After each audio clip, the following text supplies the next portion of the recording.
ನನ್ನ ಹೆಸರು ಎಂ ಕೃಷ್ಣಯ್ಯ ಅಂತ, ಕರ್ನಾಟಕ ಆದಿವಾಸಿ ರಕ್ಷಣಾ ಪರಿಷತ್ತಿನ ರಾಜ್ಯಾಧ್ಯಕ್ಷರು. ನನ್ನ ಗೆಳೆಯರಾದಂತಹ ರಾಜೇಶ್ ಅಂತ, ಇವರು ನಮ್ಮ ಪರಿಷತ್ನ ಪ್ರಧಾನ ಕಾರ್ಯದರ್ಶಿಗಳು. ಇವರು ಸುರೇಶ್ ಅಂತ ಮಾಲೂರು ಜಿಲ್ಲಾಧ್ಯಕ್ಷರು. ಜಿ ಸ್ವಾಮಿ ಅಂತ ಇವರು ನಮ್ಮ ಪರಿಷತ್ತಿನ ಜಂಟಿ ಕಾರ್ಯದರ್ಶಿ.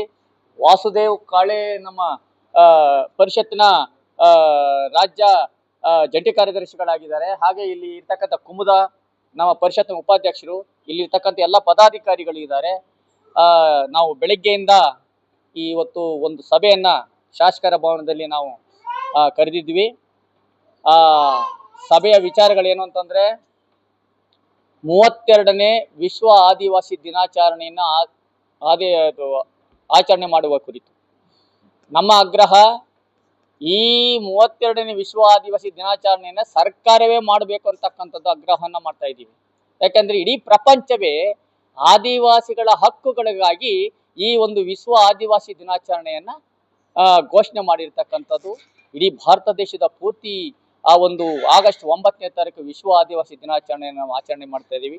ಈ ಸರಿ ವಿಶ್ವ ಆದಿವಾಸಿ ದಿನಾಚರಣೆಯನ್ನ ಹುಬ್ಳಿ ಧಾರವಾಡ ಅಂದ್ರೆ ಹುಬ್ಳಿಯ ಕೇಂದ್ರ ಸ್ಥಾನದಲ್ಲಿ ರಾಜ್ಯ ಮಟ್ಟದಲ್ಲಿ ವಿಶ್ವ ಆದಿವಾಸಿ ದಿನಾಚರಣೆಯನ್ನ ಆಗಸ್ಟ್ 9ನೇ ತಾರೀಕು ಹಮ್ಮಿಕೊಂಡಿದ್ದೀವಿ. ಮತ್ತೆ ರಾಜ್ಯದ ವಿವಿಧ ಬುಡಕಟ್ಟುಗಳು ಅವತ್ತು ಸಂಘಟನೆ ಅಲ್ಲಿ ಸಂಧಿ ಮಾಡ್ತಾರೆ, ಅಂದ್ರೆ ಸಮಾಗಮ ಮಾಡ್ತಕ್ಕಂಥದ್ದು.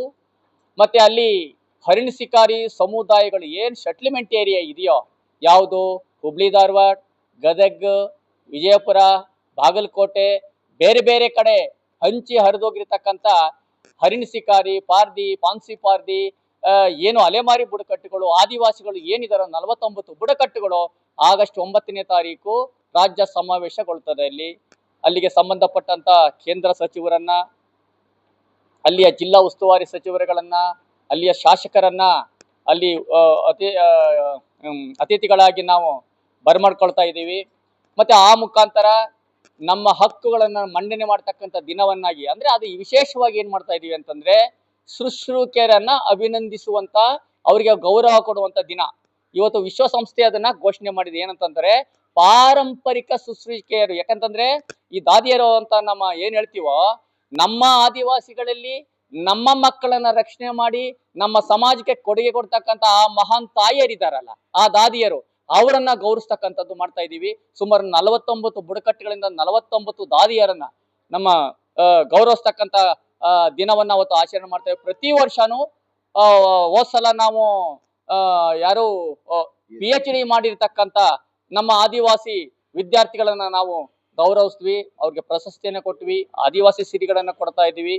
ಹಾಗಾಗಿ ನಾವು ಇವತ್ತಿನ ಸಭೆಯ ವಿಚಾರ ಏನಂತಂದ್ರೆ, ನಮಗೆ ಪ್ರಮುಖವಾಗಿ ಒಳ ಮೀಸಲಾತಿಯನ್ನ ಸರ್ಕಾರ ಘೋಷಣೆ ಮಾಡಬೇಕು. ಅದಕ್ಕೆ ಪೂರಕವಾಗಿ ಒಂದು ಸಮಿತಿಯನ್ನ ರಚನೆ ಮಾಡಿ, ಆ ಸಮಿತಿ ಮುಖಾಂತರ 49 ಬುಡಕಟ್ಟುಗಳನ್ನು, ಒಟ್ಟಾರೆ 50 ಬುಡಕಟ್ಟುಗಳನ್ನ ಸಮೀಕ್ಷೆ ಮಾಡಿಸಿ, ಆ ಸಮೀಕ್ಷೆಯಿಂದ ಬಂದಂತ ದತ್ತಾಂಶಗಳನ್ನ ತಗೊಂಡು ನಮಗೆ ಒಳ ಮೀಸಲಾತಿಯನ್ನ ಕೊಡಬೇಕು. ಸುಪ್ರೀಂ ಕೋರ್ಟು ಬುಡಕಟ್ಟಿಗಳಿಗೆ ಎಲ್ಲೂ ಒಳ ಮೀಸಲಾತಿ ಕೊಡಬಾರ್ದು ಅಂತ ಎಲ್ಲೂ ಹೇಳಿಲ್ಲ. ಈಗಾಗಲೇ ಅನುಸೂಚಿತ ಜಾತಿಗಳಿಗೆ ಒಳ ಮೀಸಲಾತಿನ ಕೊಟ್ಟಿರೋದ್ರಿಂದ ನಮಗೂ ಸಹ ಒಳ ಮೀಸಲಾತಿನ ಕೊಡಬೇಕು ಅಂತಕ್ಕಂಥ ನಿರ್ಣಯವನ್ನು ಇವತ್ತು ತಗೊಳ್ತಾ ಇದ್ದೀವಿ. ಆ ನಿರ್ಣಯವನ್ನ ನಾವು ಸರ್ಕಾರಕ್ಕೂ ಕಳಿಸ್ತಾ ಇದ್ದೀವಿ. ಆಗಸ್ಟ್ 9ನೇ ತಾರೀಕಿನ ಅಲ್ಲಿ ನಮ್ಮ ರಾಜ್ಯ ಮಟ್ಟದ ಸಮಾವೇಶದಲ್ಲಿ ನಿರ್ಣಯಿಸಿ ನಾವು ಘೋಷಣೆ ಮಾಡಿ ಸರ್ಕಾರಕ್ಕೆ ಸಲ್ಲಿಸ್ತಾ ಇದ್ದೀವಿ. ಮತ್ತೆ ಆದಿವಾಸಿ ನಿಗಮ ಸ್ಥಾಪನೆಯಾಗಿದೆ. ಆ ನಿಗಮದಲ್ಲಿ ಅಧ್ಯಯನಕಾರರು, ಸಂಶೋಧಕರು, ಮತ್ತೆ ಹಂಪಿ ಯೂನಿವರ್ಸಿಟಿ ನಿವೃತ್ತ ಡಾಕ್ಟರ್ ಕೆ ಮೇತ್ರಿ ಅವ್ರು ಏನಿದಾರೋ, ಆ ಒಂದು ಆದಿವಾಸಿ ಅಭಿವೃದ್ಧಿ ನಿಗಮಕ್ಕೆ ಅವರನ್ನ ಅಧ್ಯಕ್ಷರನ್ನಾಗಿ ನೇಮಕ ಮಾಡಬೇಕು. ಅದರ ಮುಖಾಂತರ ಆದಿವಾಸಿಗಳಿಗೆ ಅನುಕೂಲ ಆಗುತ್ತೆ. ಬೇರೆ ಯಾರ್ಯಾರನೋ ಜ್ಞಾನವಿಲ್ಲದ, ತಿಳುವಳಿಕೆ ಇಲ್ಲದ ಯಾರನ್ನೋ ಒಬ್ಬರನ್ನೆಲ್ಲ ಅಧ್ಯಕ್ಷರು ಮಾಡಿದ್ರೆ ಮತ್ತೆ ನಮ್ಮನ್ನು ಹಿಂದಕ್ಕೆ ತಗೊಂಡೋಯ್ತಾರೆ. ಒಬ್ಬ ಪ್ರಬುದ್ಧರು, ಪ್ರಾಜ್ಞರು, ಜ್ಞಾನವಂತರು, ಸುಶಿಕ್ತರು, ವಿದ್ಯಾವಂತರಾದಂತಹ ಪ್ರೊಫೆಸರ್ ಕೆ ಮೇತ್ರಿ ಅವರನ್ನ ಅಲ್ಲಿಗೆ ಅಧ್ಯಕ್ಷನಾಗಿ ಮಾಡಬೇಕು ಅಂತ ಇವತ್ತು ನಿರ್ಣಯವನ್ನ ಬಯಸ್ತಾ ಇದ್ದೀವಿ. ಅವರು ಬುಡಕಟ್ಟು ಅಧ್ಯಯನದಲ್ಲಿದ್ರು. ಹಂಪಿ ಯೂನಿವರ್ಸಿಟಿ ಇದೆಯಲ್ಲ, ಕನ್ನಡ ಹಂಪಿ ಯೂನಿವರ್ಸಿಟಿಯಲ್ಲಿ ಡಾಕ್ಟರ್ ಅವರು ಪ್ರೊಫೆಸರ್ ಆಗಿ ಅಲ್ಲಿ ನಮ್ಮ ಬುಡಕಟ್ಟು ಅಧ್ಯಯನ ಸಂಸ್ಥೆಯಲ್ಲಿದ್ರು. ಈಗ ಮುಖ್ಯಸ್ಥರಾಗಿ ಮತ್ತೆ ಈಗ ನಿವೃತ್ತಿ ಹೊಂದಿದ್ದಾರೆ. ಹಾಗಾಗಿ ಅವರು ನಮ್ಮದೇ ಸಮುದಾಯ ಆದ್ರಿಂದ, ನಮ್ಮ ಆದಿವಾಸಿ ಸಮುದಾಯ ಆದ್ರಿಂದ ಅವರು ಅನೇಕ ಪುಸ್ತಕಗಳನ್ನ ಎಲ್ಲವನ್ನು ಬರೆದಿದ್ದಾರೆ, ಸಂಶೋಧನೆ ಮಾಡಿದ್ದಾರೆ. ಮತ್ತೆ ಅಧ್ಯಯನಕಾರರು ಕೆಲವರು ಮಾಡಿದ್ದಾರೆ. ಆದ್ರೆ ನಮ್ಮ ಸಮುದಾಯದಲ್ಲೇ ಮೇತ್ರಿ ಅವರು ಕೆಲಸ ಮಾಡಿರೋದ್ರಿಂದ ಅವ್ರಿಗೆ ಅಲ್ಲಿ ಆ ಸ್ಥಾನ ಕೊಟ್ರೆ ನಮ್ಮ ಆದಿವಾಸಿಗಳಿಗೆ ಕರೆಕ್ಟ್ ಆದ ಯೋಜನೆಗಳು ರೂಪುಗೊಳ್ಳೋದಕ್ಕೂ ಮಾಡೋದಕ್ಕೂ ಅವಕಾಶಗಳಾಗಬೇಕು. ಗೊತ್ತು ಯಾವ ಬುಡಕಟ್ಟು ಎಲ್ಲಿದೆ, ಯಾವ ಜಾಗದಲ್ಲಿದೆ, ಯಾವ ಪ್ರದೇಶದಲ್ಲಿ ಪ್ರತಿಯೊಂದನ್ನು ಅಧ್ಯಯನ ಮಾಡಿದ್ದಾರೆ, ಪುಸ್ತಕಗಳನ್ನ ಬರೆದಿದ್ದಾರೆ, ಪುಸ್ತಕಗಳನ್ನ ಬಿಡುಗಡೆಗೊಳಿಸಿದ್ದಾರೆ. ಅದಕ್ಕಾಗಿ ಪರಿಪೂರ್ಣವಾದ ಚಿತ್ರಣ ಅವ್ರಿಗೆ ಗೊತ್ತಿರೋದ್ರಿಂದ ಸರ್ಕಾರ ಅದರ ಬಗ್ಗೆ ಹೆಚ್ಚಿನ ಗಮನ ವಹಿಸಿ ಆ ಸಮರ್ಥರಿದ್ದಾರೆ, ದಕ್ಷರಿದ್ದಾರೆ. ಈಗ ಸರ್ಕಾರಕ್ಕೆ ಮನವಿ ಕೊಡ್ತಾ ಇದೀವಿ ಸರ್ ನಾವು, ಮುಖ್ಯಮಂತ್ರಿಗಳಿಗೂ ಮತ್ತೆ ಕೆಪಿಸಿಸಿ ಅಧ್ಯಕ್ಷರಿಗೂ ಸಂಬಂಧಪಟ್ಟಂತ ಕಾರ್ಯದರ್ಶಿಗಳಿಗೂ ಎಲ್ರಿಗೂ ನಾವು ಸರ್ಕಾರಕ್ಕೆ ಮನವಿ ಮಾಡ್ತಾ ಇದೀವಿ. ಈಗ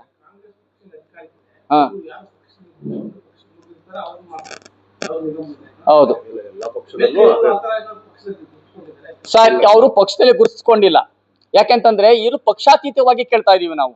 ಯಾಕಂತಂದ್ರೆ ಒಂದು ಪಕ್ಷದಲ್ಲಿ ನೀವು ತಗೊಂಡು ಯಾರನ್ನೋ ಮಾಡೋದಕ್ಕಿಂತ ದಕ್ಷವಾಗಿ ಸಮುದಾಯಕ್ಕೆ ಪೂರಕವಾದವ್ರನ್ನ ಮಾಡಿ. ಯಾರ್ಯಾರನ್ನೋ ಮಾಡಿದ್ರೆ ಪ್ರಯೋಜನಕ್ಕೆ ಬರಲ್ಲ. ನಾಳೆ ನೋಡಪ್ಪ ನಿಮ್ಮವ್ರನ್ನ ಮಾಡಿದ್ವಿ, ನಿಮ್ಗೆ ಅಭಿವೃದ್ಧಿ ನಿಗಮ ಕೊಟ್ಟಿವಿ, ನೀವೇ ಸರಿಯಾಗಿ ನಡೆಸಿಲ್ಲ ಅಂತ ನಮ್ಮ ಮೇಲೆ ಆರೋಪ ಮಾಡೋದಕ್ಕಿಂತ ದಕ್ಷರನ್ನ ನೀವು ಅಲ್ಲಿ ಕೂರಿಸಿದ್ರೆ ಆವಾಗ ಅದಕ್ಕೆ ಅರ್ಥ ಬರುತ್ತೆ, ಒಂದು ಅವಕಾಶ ಸಿಗುತ್ತೆ ನಮ್ಗೆ. ನಿಜವಾದಂತ ಕಟ್ಟೆ ಕಡೆಯ ಸಮುದಾಯಗಳಿಗೆ ಒಂದು ಸಾಮಾಜಿಕ ನ್ಯಾಯ ದೊರಕೋದ್ರಲ್ಲಿ ನಮ್ಗೆ ಅವಕಾಶ ಆಗುತ್ತೆ ಅಂತಕ್ಕಂಥದ್ದು. ಅದನ್ನ ನಾವು ಇವತ್ತು ನಿರ್ಣಯವನ್ನ ಮಾಡಿದೀವಿ ಸರ್. ಮತ್ತೆ ಒಂದು 3 ದಿನಗಳ ಕಾಲ ರಾಜ್ಯ ಮಟ್ಟದಲ್ಲಿ ಒಂದು 100 ಜನಕ್ಕೆ ಅಂದ್ರೆ ನಮ್ಮ ಆದಿವಾಸಿ ಕಾರ್ಯಕರ್ತರಿಗೆ ಸಂಪನ್ಮೂಲ ವ್ಯಕ್ತಿಗಳಾಗಿ ಅವ್ರನ್ನ ತಯಾರು ಮಾಡ್ಬೇಕು. ಯಾಕೆಂತಂದ್ರೆ ಜ್ಞಾನವಂತರನ್ನ ನಾವು ತಯಾರು ಮಾಡದೆ ಹೋದ್ರೆ ಸಂಘಟನೆ ಎಲ್ಲೂ ಸಹ ಬೆಳೆಯಲ್ಲ. ಹಾಗಾಗಿ ಜ್ಞಾನವಂತರನ್ನ ತಯಾರು ಮಾಡುವಂತ ಉದ್ದೇಶದಿಂದ ರಾಜ್ಯ ಮಟ್ಟದಲ್ಲಿ ನವೆಂಬರ್ನಲ್ಲಿ ಅಲ್ಲಿ ಒಂದು ಇಂಟೀರಿಯರ್ ಪ್ಲೇಸ್, ಯಾವುದು ಸಂಪರ್ಕಕ್ಕೆ ಇರಬಾರ್ದು ಅಂತ ಒಂದು ಕಾಮ್ ಆಗಿರ್ಬೇಕು ಅಂತ ಪ್ರದೇಶದಲ್ಲಿ ಒಂದು ಸಾಹಿತಿಗಳನ್ನ, ಬುದ್ಧಿಜೀವಿಗಳನ್ನ, ವಿಚಾರವಂತರನ್ನ, ಮತ್ತೆ ಅಧಿಕಾರಿಗಳನ್ನ, ಆದಿವಾಸಿಗಳ ಬಗ್ಗೆ ಕಾಳಜಿ ಇರತಕ್ಕಂಥವ್ರನ್ನ ಕರೆಸಿ ಅಲ್ಲಿ ಚಿಂತನ ಮಂಥನ ಮಾಡ್ತಕ್ಕಂಥದ್ದು ಒಂದು ಕಾರ್ಯಕ್ರಮವನ್ನು ಸಹ ನಾವು ಹಮ್ಮಿಕೊಳ್ತಾ ಇದ್ದೀವಿ. ಮತ್ತೆ ನಮ್ಮ ಕೋಲಾರದ ಕೆಲವು ಸಮಸ್ಯೆಗಳಿಗೆ ನಮ್ಮ ಸುರೇಶ್ ಅವರು ಇಲ್ಲಿದ್ದಾರೆ. ಅಲ್ಲಿ ನಮ್ಮ ಸೋಲಿಗ ಸಮುದಾಯಕ್ಕೆ ಜಾತಿ ಪ್ರಮಾಣ ಪತ್ರ ಕೊರತೆ ಸಮಸ್ಯೆ ಆಗ್ತಾ ಇದೆ. ತೊಂದರೆ ಏನಿಲ್ಲ ನೋಡಿ. ಅಲ್ಲಿ ಏನು ಅಂತಂದ್ರೆ ವಲಸೆ ಪ್ರಮಾಣ ಪತ್ರಗಳು ಇವೆಲ್ಲ ಇದಾವೆ. 1976ರಲ್ಲಿ ಮೈಸೂರು ಪ್ರಾಂತ್ಯಕ್ಕೆ ಸೀಮಿತವಾದಂತಹ ಸೋಲಿಗರನ್ನ ಇಡೀ ರಾಜ್ಯಕ್ಕೆ ಮಾಡಿದ್ರು. ಹಾಗಾಗಿ ಅವ್ರು ಅಲ್ಲಿದ್ದಾರೆ ಕೊಡಕ್ ಬರಲ್ಲ, ಇಲ್ಲಿದ್ದಾರೆ ಕೊಡಕ್ ಬರಕಿಲ್ಲ ಅಂತ 1935ರಲ್ಲಿ ಎಲಿಜಬೆತ್ ರಾಣಿ ನಮ್ಗೆ ಸೋಲಿಗರು, ಹೊಸಲರು, ಗೌಡಲು ಈ ತರ ಅನೇಕ ಸಮುದಾಯಗಳನ್ನ ಆಗಲೇನೆ 6 ಸಮುದಾಯಗಳನ್ನ ಘೋಷಣೆ ಮಾಡಿದ್ದಾರೆ ಎಸ್ ಟಿ ಅಂತ. ಆದ್ರೆ ಆವಾಗ ಘೋಷಣೆ ಮಾಡಿ ಅದು ಒಂದು ಪ್ರದೇಶದ ಮಿತಿಯನ್ನ ತೆಗೆದುಹಾಕಿದ್ರಿ 1976ರಲ್ಲಿ. ಆವಾಗ ಇಡೀ ರಾಜ್ಯಕ್ಕೆ ಘೋಷಣೆ ಮಾಡಿದ್ರು. ಹಾಗಾಗಿ ನಮ್ಮ ಸುರೇಶ್ ಮತ್ತೆ ಸೋಲಿಗರಿದ್ದಾರ ಕೋಲಾರ ಜಿಲ್ಲೆಯಲ್ಲಿ ಅವರಿಗೆ ಜಾತಿ ದೃಢೀಕರಣ ಪತ್ರ ಮಾಡಕ್ಕೆ ಅಲ್ಲಿ ಜಿಲ್ಲಾಡಳಿತ ಕ್ರಮ ಕೈಗೊಳ್ಬೇಕು ಅಂತ ನಮ್ಮ ಆಗ್ರಹ ಇದೆ. ಅದನ್ನ ಮಾಡ್ಬೇಕು ಅಂತ ಅನ್ಸುತ್ತೆ. ನನ್ನ ಹೆಸರು ಎಂ ಕೃಷ್ಣಯ್ಯ, ಕರ್ನಾಟಕ ಆದಿವಾಸಿ ರಕ್ಷಣಾ ಪರಿಷತ್ನ ರಾಜ್ಯಾಧ್ಯಕ್ಷ. Thank you sir.